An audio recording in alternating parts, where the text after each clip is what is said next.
નમસ્તે વિદ્યાર્થી મિત્રો, શિક્ષા ભારતી ચેનલમાં તમારું ખૂબ ખૂબ સ્વાગત છે। મિત્રો, આજે આપણે જોવાનું છે ધોરણ 9માં વિષય હિન્દી, પાઠ 3। શું નામ છે? क्या निराश हुआ जाए। किसका लिखा हुआ है मित्रों? तो हजारी प्रसाद द्विवेदी। लेखक का नाम याद रखिएगा और इसका साहित्य प्रकार जो है यह है एक निबंध।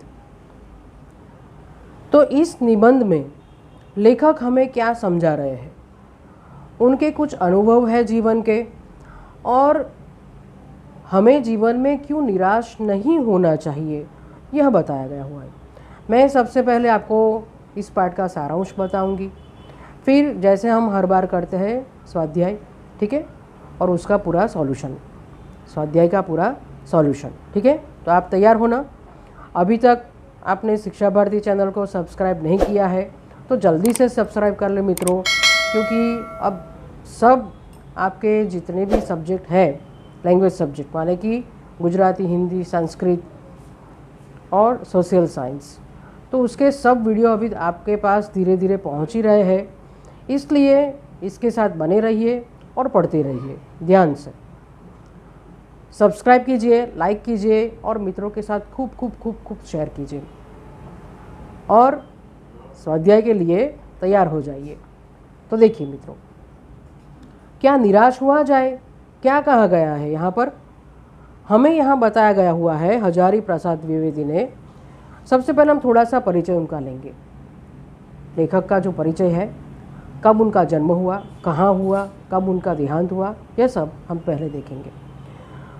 जन्म उनका हुआ है सन 1907 ईस्वी सन में और निधन हुआ है सन 1979 में। आचार्य हजारी प्रसाद द्विवेदी का जन्म बलिया माने कि उत्तर प्रदेश जिले के दुबे का छपरा नामक गांव में हुआ था। पारिवारिक परंपरा अनुसार संस्कृत का अध्ययन शुरू करके उन्होंने हिंदू काशी विश्वविद्यालय से ज्योतिषाचार्य की परीक्षा उत्तीर्ण की। गुरुदेव रविंद्रनाथ के आश्रम में 1940 ईस्वी सन से 1950 ईस्वी सन तक हिंदी भवन के निर्देशक रहे। तत्पश्चात काशी हिंदू विश्वविद्यालय, वाराणसी एवं पंजाब विश्वविद्यालय चंडीगढ़ में हिंदी विभाग के प्रोफेसर तथा अध्यक्ष पद पर कार्य किया। भारत सरकार ने उन्हें पद्म भूषण की उपाधि से सम्मानित किया। हिंदी साहित्य जगत में द्विवेदी जी एक निबंधकार, उपन्यासकार, समालोचक तथा शोधकर्ता, इतिहासकार के रूप में प्रचलित है। अशोक के फूल, विचार प्रवाह, कुटज, कल्पलता आदि निबंध संग्रह, बाणभट्ट की आत्मकथा, पुनर्नवा, चारुचंद्र लेख, अनाम दास का पौधा उपन्यास तथा कबीर, सूरदास, हिंदी साहित्य का आदिकाल, साहित्य सहचार, हिंदी साहित्य, उद्भव और विकास, हिंदी साहित्य की भूमिका आदि आलोचना तथा इतिहास ग्रंथ है। ये सब उनके लिखे हुए इतिहास ग्रंथ हैं मित्रों। अभी देखिए, यह उन्होंने सब हिंदी साहित्य को दिया हुआ है। अभी हमें देखना है पाठ का सारांश, क्या कहा गया है मित्रों, यह हम देखेंगे। प्रस्तुत निबंध में द्विवेदी जी ने यह समझाया है कि तत्कालीन भारतीय समाज में व्याप्त अनाचार केवल बाहरी स्तर पर है। वास्तव में आज भी लोगों में मानवीय मूल्यों के प्रति आस्था कायम है। अपने जीवन में घटित कुछ घटनाओं के द्वारा बताया है कि हमें निराश नहीं होना चाहिए, अपितु हमें जीवन के प्रति आस्थावान बने रहना चाहिए। मित्रों, क्या कहा गया है? देखो, यहाँ पर मैं आपको थोड़ा गुजराती में समझाऊंगी। मैं गुजराती में इसलिए समझाऊंगी क्योंकि ऑलरेडी आप जब किताब पढ़ोगे, पाठ पढ़ोगे, तो वहाँ पर हिंदी में तो दिया गया हुआ ही है मित्रों। देखिए मित्रों, वातावरण શું છે આજનું વાતાવરણ કેવું છે મિત્રો? તો આજે ચારે તરફ ચોરી, ઠગાઈ, લૂંટફાટ અને દાણચોરી અને ભ્રષ્ટાચારની ઘટનાઓ જોવા મળે છે મિત્રો। વર્તમાનપત્રો ખોટી ઘટનાઓથી ભરેલા હોય છે। તમે જ્યાં પણ સમાચાર વાંચો ને એ ભાગ્ય સાચા હોય। ઊંચા પદો પર બેઠેલા લોકોના ચરિત્ર પણ દોષપૂર્ણ દેખાય છે। કોઈ કંઈ પણ કામ કરે તો લોકો એમાં દોષ શોધવા માંડે છે. કંઈ પણ કામ કરો એમાં દોષને દોષ જ દેખાય લોકોને. મહેનત કરનાર લોકોની સ્થિતિ સાવ ખરાબ છે અને મહેનત ન કરનારા કેવા છે? સુખી છે મિત્રો. આવું લોકોનું માનવાનું છે. પણ જુઓ હવે આગળ શું કહે છે લેખક. એક નિબંધ લખ્યો છે. નિબંધમાં મૌલિકતા હોય મિત્રો, અને એ આપણે આપણી રીતે લખી શકાય. એમાં સત્યતા હોય છે. આપણે આપણા વિચારો તેમાં પ્રગટ કરી શકીએ મિત્રો. તો જુઓ, જૂના અને નવા વચ્ચેનો સંઘર્ષ એટલે શું છે એમાં, કે જૂનું શું છે, નવું શું છે, અત્યારનો યુગ કેમ આવો છે, પહેલાં કેમ આવું હતું. તો જુઓ, જ્યાં પરિવર્તન થતું હોય ને મિત્રો, એટલે થોડુંક તો પ્લસ માઇનસ રહેવાનું. થોડું 10-20 તો થાય. 10-20 થાય પ્લસ માઇનસ એટલે શું, કે સહેજ ઊંચ નીચ તો થવાની, આગળ પાછળ થોડું થવાનું, કેમ કે પરિવર્તન થઈ રહ્યું છે એટલા માટે. લેખકની દ્રષ્ટિએ શું છે જુઓ મિત્રો, પાઠમાં શું કહે છે કે યુગ બદલાય છે ત્યારે આદર્શ પણ બદલાય છે. બરાબર ને? જૂના કાયદા કાનૂનોની જગ્યાએ નવા કાયદા કાનૂન આવે, એમાં અંતર તો હોય જ ને. નવા જમાનાની સ્થિતિ પણ કંઈક એવી જ છે. અત્યારે આ આધુનિક યુગ જે છે એ તરફ જઈ રહ્યો છે કે જેટલી સગવડ ને મિત્રો એટલી અગવડ. પણ સગવડને આપણે સ્વીકારીએ પણ છે, અગવડ ભોગવીએ પણ છે, વેઠીએ પણ છે.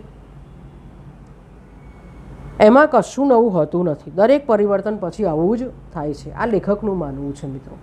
આગળ શું કહે છે જુઓ, કે આપણો ભારતનો જે આદર્શ છે તે શું છે, તો એ શાંતિપ્રિય દેશ છે. એ ક્યારે પણ લડાઈ ઝઘડાઈમાં માનતો નથી. એ પોતાના કામથી જ કામ રાખે છે. બસ લોકોને ઉપકાર કરવા માગે છે. જુઓ શું કહે છે કે ભારતે કદી પણ ભૌતિક વસ્તુઓના સંગ્રહને મહત્ત્વ નથી આપ્યું મિત્રો. આપણે ત્યાં અધ્યાત્મને જ મહત્ત્વ અપાયું છે. મનુષ્યમાં લોભ, મોહ, કામ, ક્રોધ વગેરે વિકારો હોવા એક સામાન્ય છે, પરંતુ ભારતે આ બધા પર સંયમને મહત્ત્વ આપ્યું છે. સંયમ એ મતલબ શું થાય છે મિત્રો, કે મનુષ્યએ લોભ ન કરવો જોઈએ, મોહ ન કરવો જોઈએ, ક્રોધ ન કરવો જોઈએ. તો શું કરવાનું? સંયમ. સંયમ એટલે એને કાબૂમાં રાખવું, એને પર પકડમાં રાખવું, કે આ મારાથી કરાય ને આ ન કરાય. એક વિવેક બુદ્ધિનો ઉપયોગ કરવાનું. આપણને આધ્યાત્મ, આપણો ભારત દેશનું જે સંસ્કૃતિ છે તે આપણને આ જ વસ્તુ શીખવાડે છે મિત્રો. તો હવે શું લક્ષ્યની ઉપેક્ષા કરી દીધી, એનો મતલબ એવો થાય તો એનું પરિણામ શું? ભારત શું કરવા માગે છે? તો આપણો દેશ કઈ તરફ, કઈ દિશામાં જઈ રહ્યો છે? તો જુઓ મિત્રો, આજે દેશમાં કૃષિ, પછી ઉદ્યોગો, વાણિજ્ય, શિક્ષણ વગેરે સર્વ ક્ષેત્રોમાં વિકાસ થવો જોઈએ અને થઈ પણ રહ્યો છે. પરંતુ જે લોકોને વિકાસની જવાબદારી સોંપવામાં આવી છે ને મિત્રો, એ લોકો કેટલેક અંશે લક્ષ્ય ભૂલી ગયા છે. તેઓ દેશ હિતને ભૂલીને પોતાની સુખ સુવિધા વધારવામાં લાગી ગયા છે. તેઓ ભારતના પ્રાચીન આદર્શોને ભૂલી ગયા છે કેટલેક અંશે મિત્રો. કેમ? તો કે આ જ લોભ, મોહ, ક્રોધ, કામને કારણે. જો ત્યાં સંયમ હશે તો આપણો દેશ ધીરે ધીરે ધીરે ધીરે આગળ વધશે. એવું નથી કે બધે જ ભ્રષ્ટાચાર છે, એવું નથી કે બધે જ આ બધું થઈ રહ્યું છે, પણ કેટલેક અંશે. અને જ્યાં થાય છે ત્યાં ન થાય, અને જો આપણો દેશ વિકાસ કરે, ઉન્નતિ કરે, એવું કોણ ના ઈચ્છે? તો વસ્તુ ત્યાં છે. બીજું શું કહેવા માગે છે મિત્રો લેખક, કે તો પછી આપણા પ્રાચીન આદર્શો જે છે આનાથી નષ્ટ નહીં થાય. તો નહીં થાય મિત્રો, કેમ કે આદર્શ એ આદર્શ જ રહેતો હોય છે. કેવી રીતે જુઓ, દેશમાં આજે પણ ધર્મને કાયદા કરતાં પણ વધારે ચડિયાતો માનવામાં આવે છે. કોને? આજે પણ ધર્મને. તો ધર્મ એટલે શું? ધર્મ એટલે શું? હિન્દુ ધર્મ, મુસ્લિમ ધર્મ, ખ્રિસ્તી, ઈસાઈ, એ બધા ધર્મો? ના મિત્રો, એ નહીં. સૌથી મોટામાં મોટો ધર્મ છે ઇન્સાનિયત, માણસાઈ. કેવી રીતે? તો અહીંયા જે લેખકની પોતાના જીવનમાં જે ઘટના ઘટી છે, અનુભવ થયા છે, તે બતાવ્યું છે મિત્રો. માણસની માણસાઈ જે છે એ એનો મોટામાં મોટો ધર્મ છે. જ્યારે આપણે કોઈ માણસને, ક્યાં તો પ્રાણીને, કે કોઈને પણ, કોઈ જીવને જો આપણે કામ ન લાગીએ તો ત્યાં આપણો અધર્મ છે મિત્રો. આપણે જ્યારે કોઈને ઉપયોગી થઈ પડીએ છીએ, જ્યારે આપણે કોઈને કામ લાગીએ છીએ, તો ત્યારે એ ખરો ધર્મ તો ત્યાં છે. ખ્યાલ આવે છે મિત્રો? તો ચાલો જુઓ હવે આગળ શું છે. સેવા, પ્રામાણિકતા, સત્ય અને આધ્યાત્મિકતાના મૂલ્ય આજે પણ વિદ્યમાન છે. કેવી રીતે? લેખકે પોતાના કિસ્સા અહીંયા બતાવ્યા છે. કહ્યું છે કે એક વખત શું થયું મિત્રો કે ટિકિટ માસ્ટર પાસે જ્યારે લેખક જાય છે ટિકિટ લેવા માટે, અને તે સમયે 10 રૂપિયા આપવાની જગ્યાએ 100 રૂપિયાની નોટ આપી દે છે. અને ત્યારે જે ટિકિટ માસ્ટર છે, ભલે લેખક એ ટ્રેનમાં બેસી ગયા હોય છે, પણ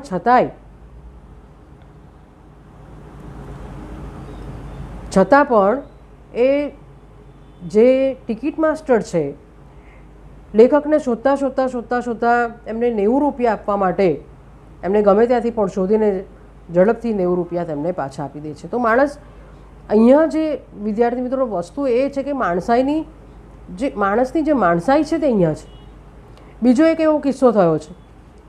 લેખક જ્યારે એક વખત પોતાના કુટુંબ સાથે બસમાં મુસાફરી કરી રહ્યા હતા.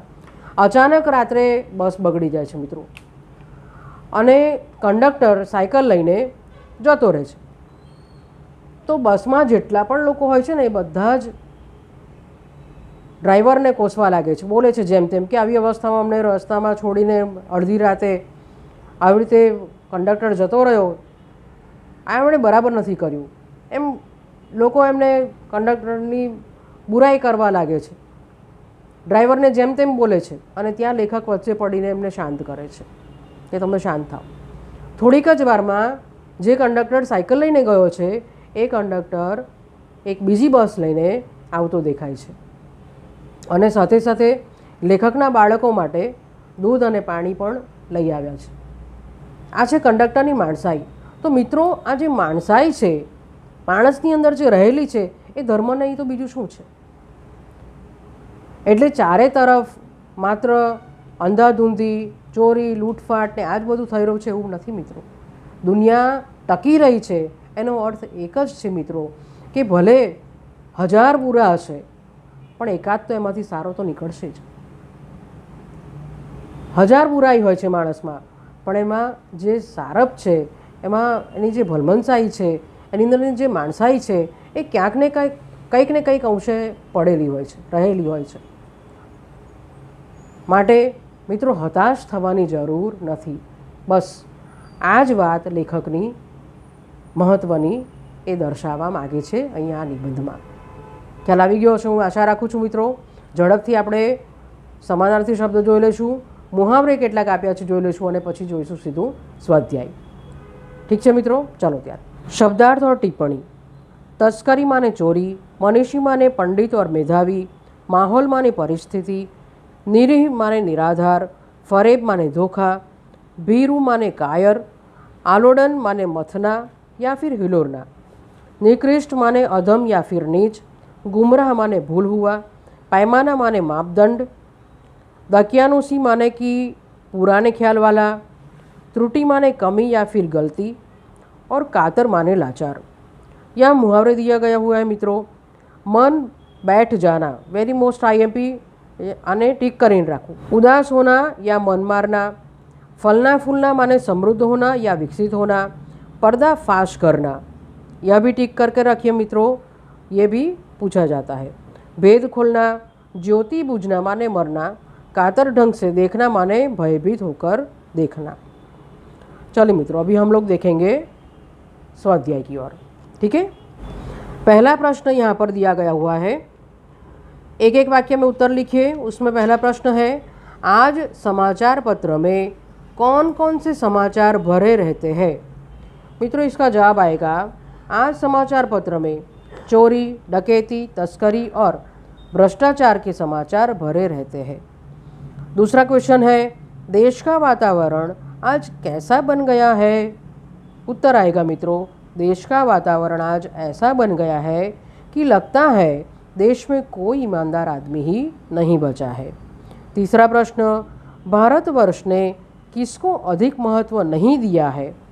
जवाब आएगा मित्रों, भारतवर्ष ने भौतिक वस्तुओं के संग्रह को अधिक महत्व नहीं दिया है। चौथा प्रश्न है मित्रों, मनुष्य के मन में कौन कौन से विचार है?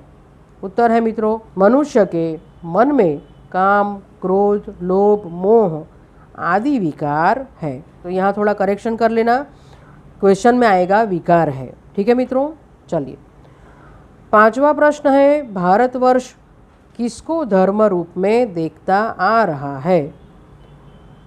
उत्तर है मित्रों, भारतवर्ष कानून को धर्म के रूप में देखता आ रहा है। छठा प्रश्न है मित्रों, बस कंडक्टर क्या लेकर लौटा था? बस कंडक्टर खाली बस लेकर तथा लेखक के बच्चों के लिए पानी और दूध लेकर लौटा था। निम्नलिखित प्रश्नों के दो दो वाक्यों में उत्तर दीजिए। मित्रों यह है 2 मार्क्स का पूछा जाता है और एक एक वाक्य में जो है वो 1 मार्क्स का पूछा जाता है। और निम्नलिखित प्रश्नों जो है मित्रों 5-6 वाक्य में जो आते हैं ना, उत्तर लिखिए ऐसा, उसमें आपको मैं हर वीडियो में बताती हूँ कि उसका आंसर का इम्प्रेशन अच्छा दिखाने के लिए आपको क्या करना होगा कि यह प्रस्तुत प्रश्न जो है वह पाठ चौथा क्या निराश हुआ जाए पाठ में से लिया गया हुआ है, जिनके लेखक है हजारी प्रसाद द्विवेदी और इस पाठ का साहित्य प्रकार है निबंध। इस तरह से अगर आप लिखोगे मित्रों तो आपको जो आपने जो लिखा है जवाब, उसका सही जो जवाब लिखा है उसकी इम्प्रेशन और भी अच्छी रहेगी और टीचर जो है आपको इसमें भी ज़्यादा मार्क्स दे सकते हैं। चलिए पहला प्रश्न हम लोग देखेंगे, लोगों में महान मूल्यों के बारे में आस्था क्यों हिल गई है? चलिए मित्रों जवाब में आएगा, आजकल ईमानदारी और परिश्रम करके जीविका कमाने वाले श्रमजीवी पीस रहे हैं और झूठ तथा फरेब का रोजगार करने वाले फल फूल रहे हैं, इसलिए लोगों में महान मूल्यों के बारे में आस्था हिल गई है। दूसरा क्वेश्चन है मित्रों, लेखक क्या देखकर हताश हो जाना उचित नहीं मानते? देखिए मित्रों उत्तर आएगा, लेखक कहते हैं कि आजकल ईमानदार और परिश्रम के बदले झूठ और फरेब का बाजार गर्म है।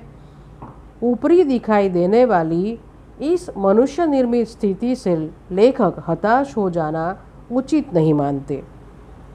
ठीक है मित्रों, चलिए अभी तीसरा प्रश्न, देश के दरिद्र जनों की हीन अवस्था दूर करने के लिए क्या किया गया है? चलिए मित्रों देखेंगे उत्तर, देश के दरिद्र जनों की हीन अवस्था दूर करने के लिए शासन ने अनेक कायदे कानून बनाए हैं। इनका यही लक्ष्य है कि कृषि, उद्योग, वाणिज्य, शिक्षा और स्वास्थ्य के क्षेत्रों में लोगों की स्थिति को अधिक उन्नत और सुचारू बनाया जाए। ठीक है, चौथा क्वेश्चन है मित्रों, कविवर रविंद्रनाथ ठाकुर ने प्रार्थना गीत द्वारा भगवान से क्या याचना की है? चलिए मित्रों देखेंगे यहाँ पर प्रार्थना क्या कही गई हुई है। कविवर रविंद्रनाथ ठाकुर ने अपने प्रार्थना गीत में भगवान से यह याचना की है कि संसार में केवल नुकसान उठाना पड़े, धोखा खाना पड़े तो भी मैं विचलित न हो। ऐसे अवसरों पर भी हे प्रभु मुझे ऐसी शक्ति दो कि मैं तुम पर संदेह न करूं। चलिए मित्रों अभी 5-6 वाक्यों में उत्तर लिखिए। पहला प्रश्न है, लेखक का मन क्यों बैठ जाता है?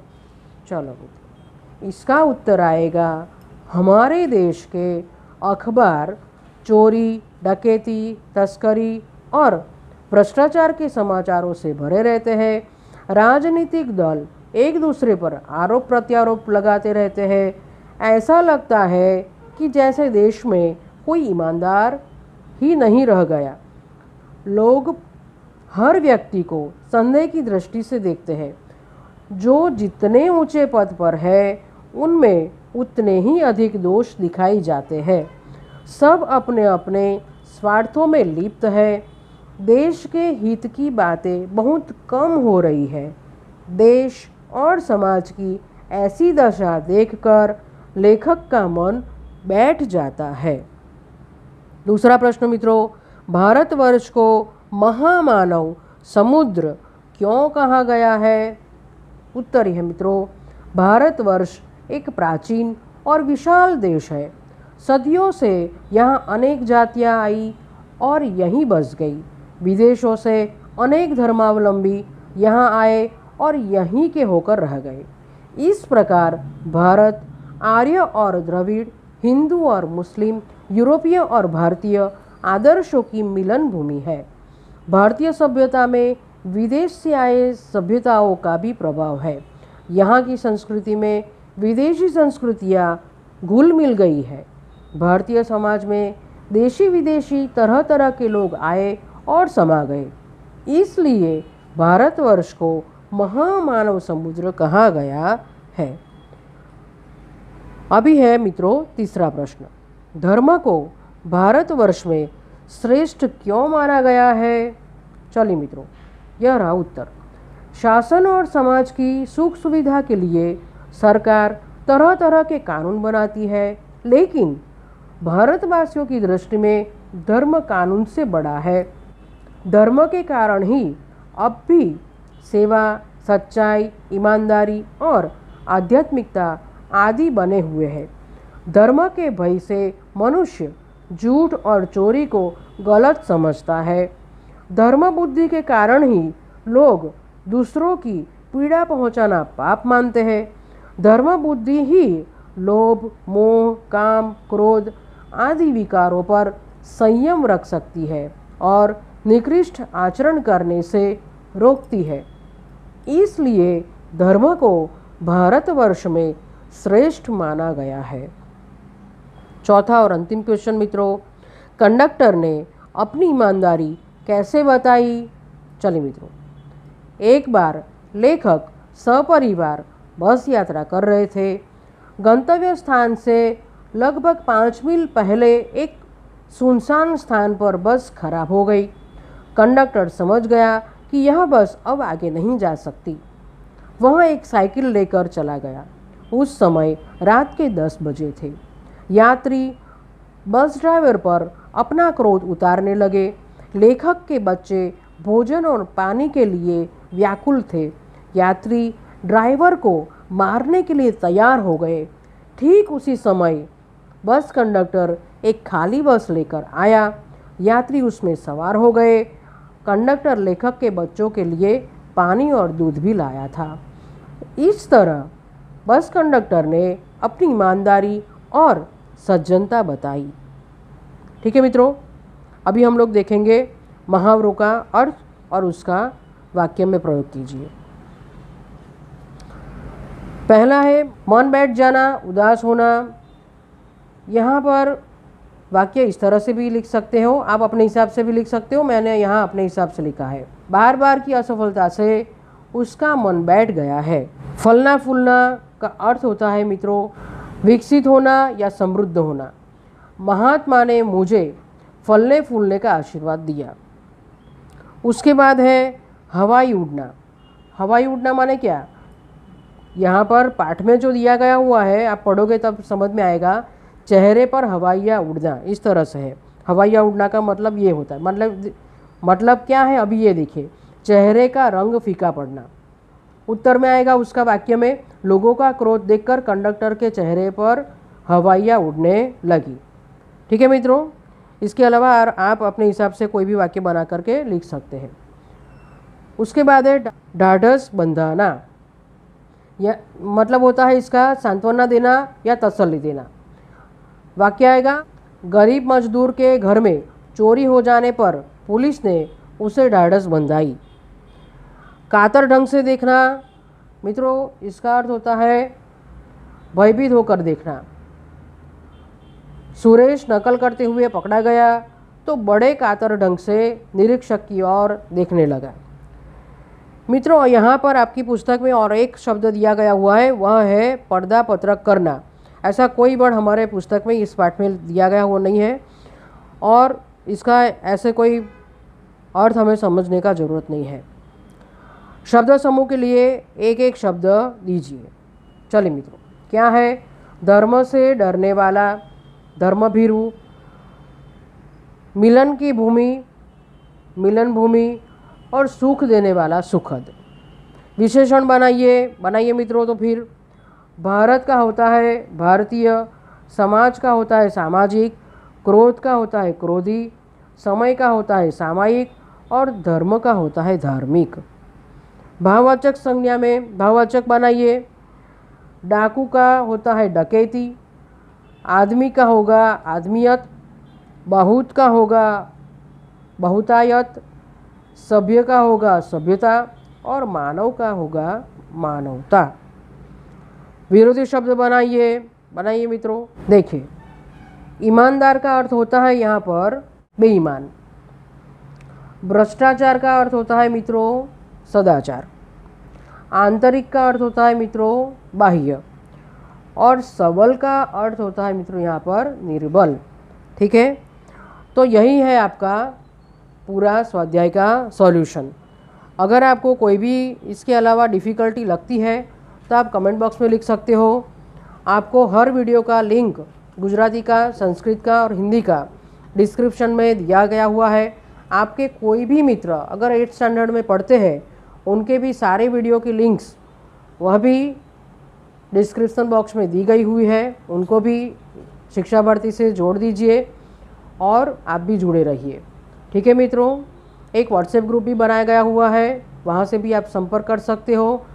और अभी फेसबुक पेज में भी, जिसका नाम दिया गया हुआ है फ्री एजुकेशन 8 to 10, उसमें भी आप अपना हिस्सा दे सकते हो। वहाँ पर भी आपको 8 से लेकर के 10 का गुजराती, संस्कृत, हिंदी और सोशल साइंस का भी वीडियो आपको मिल जाएगा। उसमें भी आप देख सकते हो। आपको कोई भी प्रकार की अगर परेशानी होती है, दिक्कत होती है, तो आप ज़रूर से संपर्क कीजिए, कमेंट बॉक्स में लिखिए और पढ़ते रहिए। निश्चिंत रहिए, सुरक्षित रहिए। नमस्ते विद्यार्थी मित्रों।